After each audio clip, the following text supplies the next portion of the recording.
ప్రభువైన యేసుక్రీస్తు నామములో మీకు అందరికీ శుభాభివందనాలు. ఈ వాగ్దానం ఈ వీడియో చూస్తున్న మీ అందరి జీవితాల్లో ప్రభు గొప్ప కార్యం జరిగించి ఆయన మీ కార్యములన్నిటినీ నెరవేర్చును గాక. ఆమేన్. చదువుకుందాం. ఈ ఉదయకాలం ప్రభు నీకు ఇస్తున్న అద్భుతమైన మాట, శ్రేష్టమైన మాట పేతురు రాసిన మొదటి పత్రిక 5వ అధ్యాయం 7వ వచనం.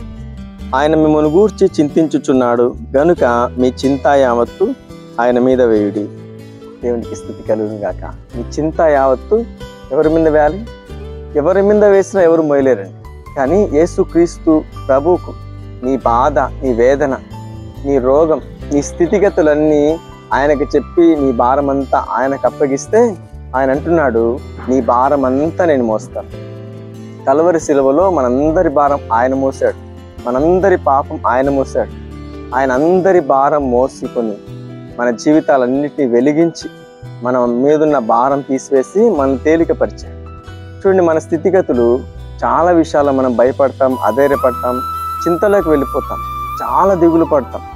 దేవుని సన్నిధికి వెళ్ళి ఆరాధించే నీవు, ఆయన స్తుతించే నీవు, ఆయన నమ్మిన నీవు నీ భారం అంతా తీసుకెళ్ళి ఆయనకు అప్పచెప్పు. ప్రభా, ఇది మోయలేకపోతున్నాను, ఈ సమస్య భరించలేకుండా ఉన్నాను, ఈ భయాన్ని తట్టుకోలేకపోతున్నాను, ఈ యొక్క అప్పుల్లో, సమస్యల్లో, రోగంలో ఈ వేదన నేను భరించలేకుండా ఉన్నానని దేవునికి నీ భారం అప్పచెప్తే ఆయన నీ భారాన్ని తీసేసే దేవుడు, నీ భారాన్ని తొలగించే దేవుడు, నీ మీదున్న సమస్యను సమాధానంగా మార్చే దేవుడు.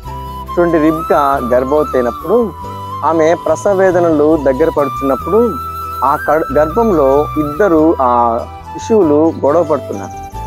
ఆ భారం తట్టుకోలేక, ఆ బాధ తట్టుకోలేక దేవుని మందిరానికి వెళ్ళి ప్రభువుకు తన భారం చెప్తా ఉన్నాను.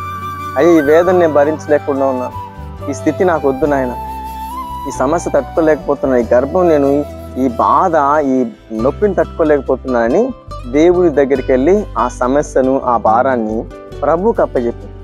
అప్పుడు ప్రభు మాట్లాడుతున్నాడు, భయపడకు, ఇద్దరు శిశువులు ప్రత్యేకంగా బయటకు వస్తారు, నీ కడుపులో ఇద్దరున్నారని ప్రభు మాట్లాడతారు. ఎవరికి చెప్పింది తీసుకెళ్ళామా? బంధువులకు చెప్పలేదు, ఫ్రెండ్స్కి చెప్పలేదు, వేరెవ్వరికి మనిషికి చెప్పలేదు. తీసుకెళ్ళి దేవునికి అప్పచెప్పింది కాబట్టి ఆమె బాధ నివారణ అయిపోయింది, ఆమె బాధ సమాప్తం చేయబడి. ఈరోజు నీ జీవితంలో ఎదురయ్యే సమస్యలు, పోరాటాలు, ఇబ్బందులు, కరువులు, ప్రాబ్లమ్స్ అన్నీ ఎవరికి చెప్తున్నావు? చాలామంది ఫ్రెండ్స్కి చెప్తారు, చాలామంది బంధువులకు చెప్తారు, చాలామంది ఎవరెవరికో చెప్తారు కదండి. ఎవ్వరు నీ సమస్యను, నీ భారాన్ని తీసేయలేరు. మరి ఎవరి దగ్గర తీసుకెళ్ళాలి?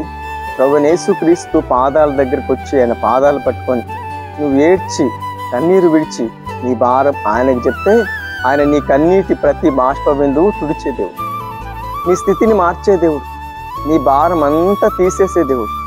ఆయన దగ్గరికి తీసుకొచ్చి నీ భారాన్ని ఆయనకు చెప్పు. ఆయన ఉదయకాలం నీతో మాట్లాడుతున్నాడు, నీ భారం అంతా నేను తొలగిస్తాను, నీ సమస్యలన్నిటి తీసేస్తాను, నీ దుఃఖం నివారణ చేయబడుతుంది. ఈ మాట పట్టుకొని ప్రార్థించు, ఈ మాట పట్టుకొని విశ్వసించు, దేవుడు నీ విషయంలో అద్భుతం చేయబోతున్నాడు. ఈ వాగ్దానం నీ జీవితంలో నెరవేర్చి ఈరోజంతా ప్రభు నీకు తోడై ఉండి నడిపించును గాక. ఆమేన్. ప్రార్థన చేసుకుందాం. అందరూ కళ్ళు మూసుకొని ప్రార్థనలు ఏకీభవించండి.